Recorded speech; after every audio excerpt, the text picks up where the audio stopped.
That belongs in a museum.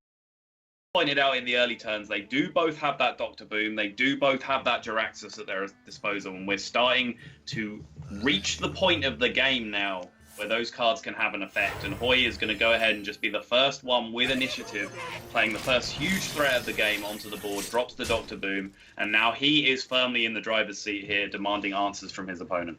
What? Yeah. And speaking of answers, as you just noticed, the BGH does fly into the hand of Justsaiyan. He did have the option of Siphon Soul, or he could have just played his own Dr. Boom and, you know, said, okay, let's do this. But as you said, the initiative was with Hoej there, but the BGH is very nice just to swing it the other way, and he can follow up with the Othering Farseer if he wants. But I actually, yeah, I was going to say, on this much health, I actually just like the tap, just to draw one more card. I've got my Emperor take. If you use PO, then there's one less PO I have to worry about, you know, in terms of health management. So still, you know, Hoej would obviously have liked there not to be an answer to Emperor there, but probably not feeling too upset as he got the tick. He actually does use the Wow! He actually does use the Power Overwhelming for tempo, just so he can actually play the Dr. Boom on the same turn. He could have just used the Dart Bomb to achieve the same effect. Yep. Would have meant that he had a weaker turn overall this turn, but as you mentioned, it would have kept his full burst combo intact, which personally I feel is really, really important in this matchup, having that burst combo intact, because we have seen him with the Arcane Golem, and I believe we've seen Faceless Manipulator as well, so he does have the full combo in there as far as I know, which, you know, that is a lot of burst damage that you can threaten, and as soon as you lose that Power Overwhelming, then you've weakened your reach significantly.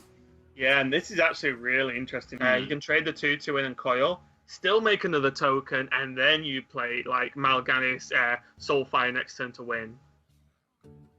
Because you still get the 6 damage. Oh, is he not going to owl? Okay.